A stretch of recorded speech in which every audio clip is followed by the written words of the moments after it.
হৈছে যিটো আপুনি দেখিব তাত এইটো হৈছে ঘনশ্যাম উদ্দিনৰ অটোবায়োগ্ৰাফি আত্মজীৱনী গোটেই ঘৰটো মানে আমি দৌৰবিলাক যদি চাই এইটো বন্দিত্ব সময়ছোৱাতে তেখেতে বনাইছে যদি দৌৰবিলাক চাই এইবিলাক ইছলামিক আৰ্টিটেক্সাৰ ইছলাম ধৰ্মৰ প্ৰভাৱ পৰিছে আৰু যদি আমি ইয়াত চাওঁ বিভিন্ন দেৱ দেৱতাৰ ভাস্কৰ্য আছে আমাৰ ৰামায়ণৰ সেতু বন্ধা দৃশ্যটো আমি তাত দেপিক হৈ থকা দেখিবলৈ পাম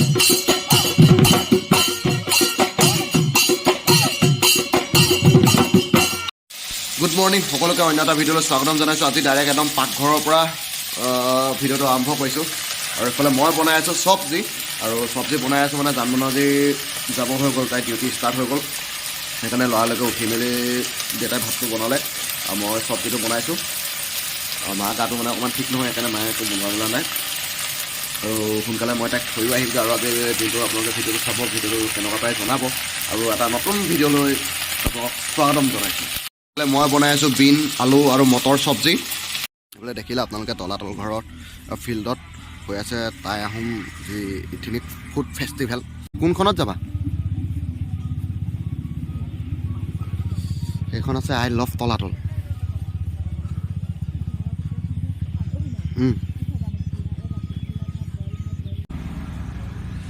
এইফালে চাওক এখন ৰুদ্ৰসিংহ পাৰ্ক কি ধুনীয়া লাগিছে ৰাতি আহি পেলাই আপোনাক ভিতৰলৈ লৈ গৈ আছোঁ ভিতৰত দেখাই আছোঁগৈ ৰ'ব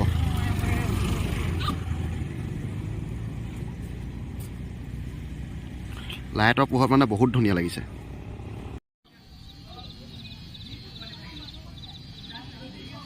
এইফালে মই ৰুদ্ৰসিংহ পাৰ্কত সোমাই আহিলোঁ এইফালে জানমানৰ ফ্ৰেণ্ড দীপাঞ্জলি সিহঁতি গৈ আছে আগে আগে মই আপোনালোকক ভিউজটো দেখাই আছোঁ বহুত ধুনীয়া হৈছে আপোনালোকে এবাৰ আহিব পাৰে খোলা বেছি দিন হোৱা নাই অপেনিং কৰা বেছি দিন হোৱা নাই আৰু ইয়াত টিকট পাৰ পাৰ্চন 60 rupees ইমান দাম নহয় আহিব পাৰে আপোনালোক আৰু এখন বহুত ধুনীয়া বনাইছে অখিল গগৈ ডাঙৰীয়াই বহুত ধুনীয়া বনাই আছে আৰু বৰগছজোপা চব কি ধুনীয়া লাইটিং দি পেলাই কেনেকুৱা কৰিছে ৰাতি মানে বেছি ধুনীয়া হয়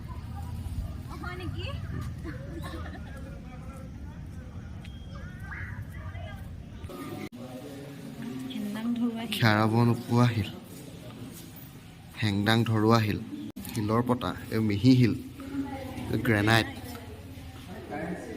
এখন হৈ গ'ল দোলা এইবিলাক মুখা শিল্প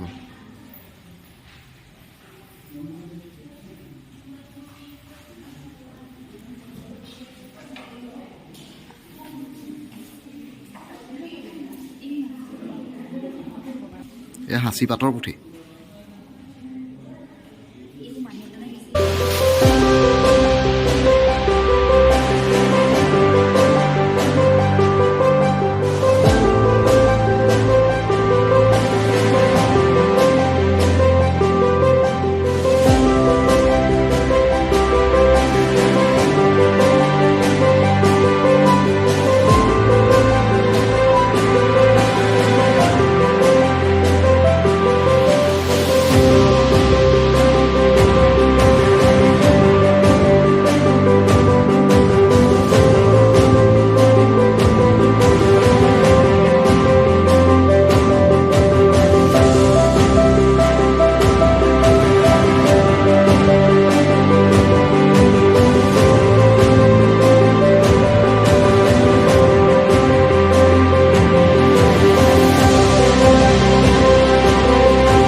ইয়াত আহিলে এখন দেখি ল'ব এখন ভিজিটৰ বুক। ইয়াত আপোনালোকৰ নাম আৰু ইয়াত কিবা যদি আপোনালোকৰ লিখিবলৈ মন আছে এইবিলাক লিখি থৈ যাব পাৰিব। ইয়াত দেখিছে কি লিখি থৈ গৈছে।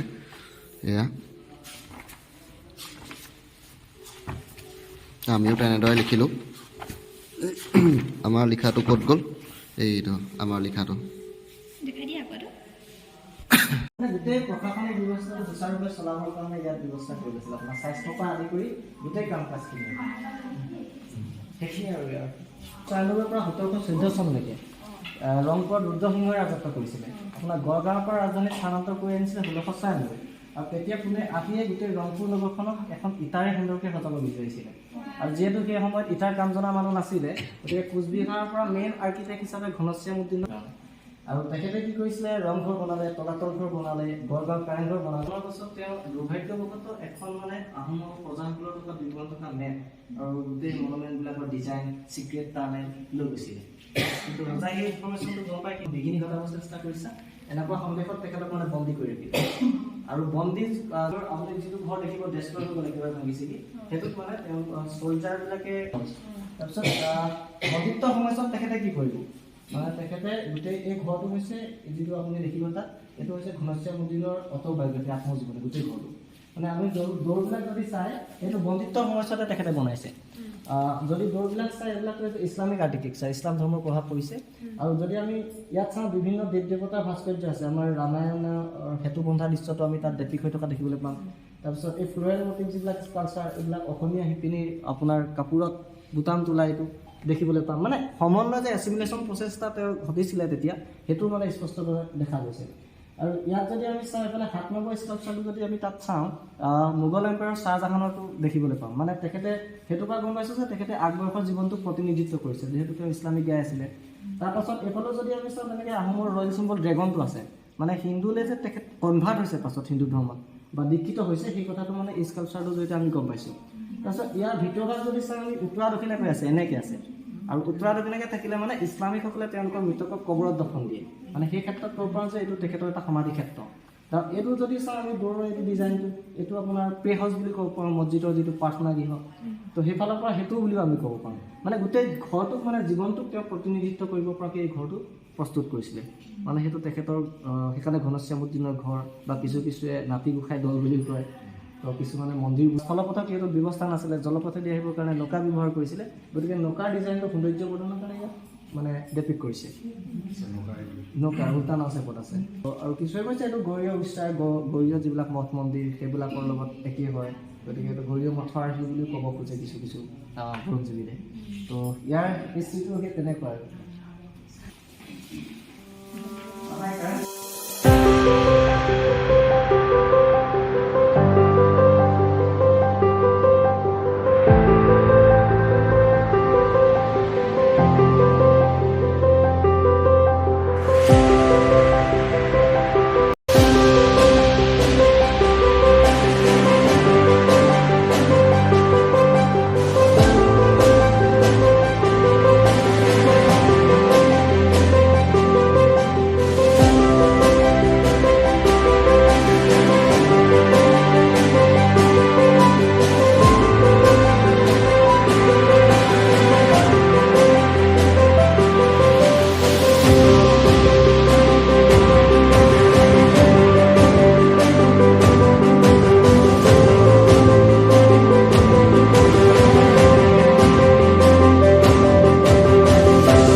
ৰাতি আহিলে গম পাব আপোনালোকে কি ধুনীয়া এটা ভিউ।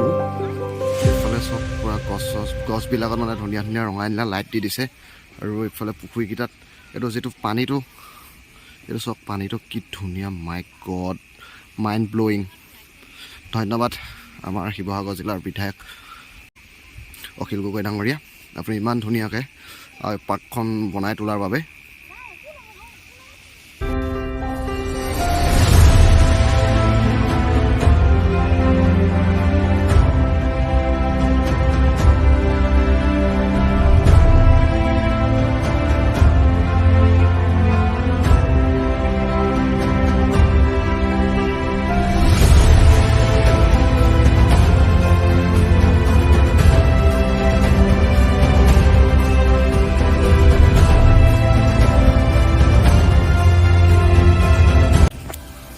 কি মজা লাগিছে পানী চানী পৰি ঠাণ্ডা দিনত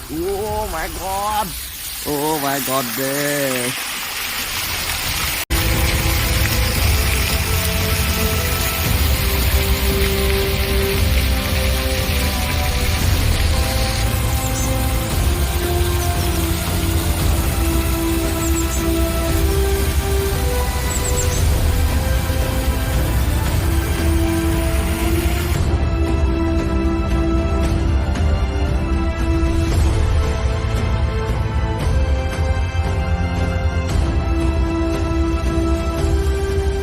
ষ্টাৰ্ট হ'ব এতিয়া আমি প্ৰগ্ৰেম চাবলৈ গৈ আছোঁ আপোনালোককো দেখাই আছোঁ চাওক আৰু কেনে পালে আপোনালোকে জনাব আজি ভিডিঅ'টো মানে ধামাকা হ'ব গৈ আছে আপোনাক দেখাই আছোঁ এডোখৰ ঠাইতে প্ৰগ্ৰেম হ'ব আমি এতিয়া প্ৰগ্ৰেম চাম ধুনীয়াকৈ এইফালে চকী তকী পাৰি থোৱা আছে আমি চকীত বহি লওঁগৈ এতিয়া ধুনীয়াকৈ আমি এতিয়া চকীত বহি ল'লোহি এইফালে প্ৰগ্ৰেম চাম ধুনীয়া লাগিছে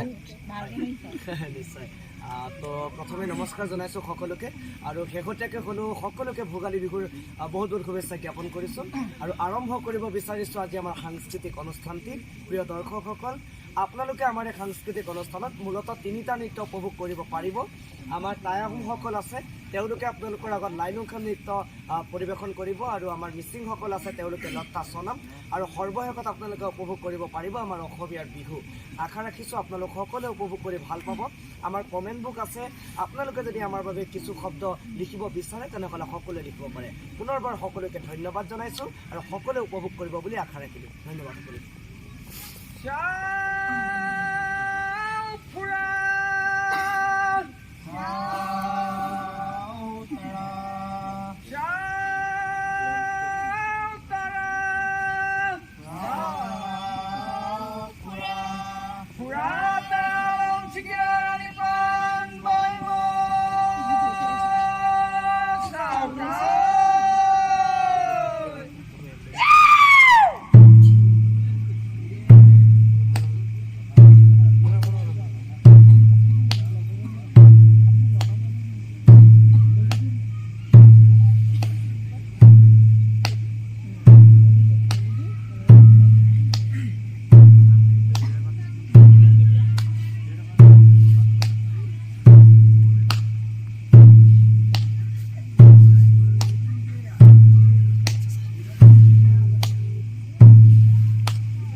ভাল ধুনীয়া লাগিলে ধন্যবাদ ইয়াৰ পাছত লত্তা চনাম বুলি এক জনপ্ৰিয় নৃত্য আছে গতিকে আহক আপোনালোকে মিচিংসকলৰ নৃত্যৰ অকণমান সকলোৱে আমেজ লওক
আমি পৰিৱেশন কৰিবলৈ ওলাইছোঁ।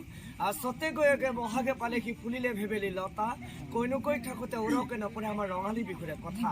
আমাৰ অসমীয়াৰ সকলোৰে মৰমৰ স্বাভিমান বিহু আপোনালোকৰ আগত আমি পৰিৱেশন কৰিবলৈ ওলাইছোঁ। গতিকে আহক সকলোৱে উপভোগ কৰক।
বহুত ধুনীয়া, বহুত ধুনীয়া। তো ইয়াৰ লগে লগে আমাৰ সাংস্কৃতিক অনুষ্ঠানটো ইমানতে সামৰণি মাৰিছোঁ। আপোনালোকৰ বহুমূলীয়া সময় কটাবাক দিয়াৰ বাবে বহুত বহুত ধন্যবাদ জনাইছোঁ। আমাৰ কমেণ্ট বুক আছে, আপোনালোকে যদি আমাৰ বাবে একলম লিখিব বিচাৰে। সঁচাকৈ বহুত ধুনীয়া লাগিলে ইয়ালৈ আহি পেলাই।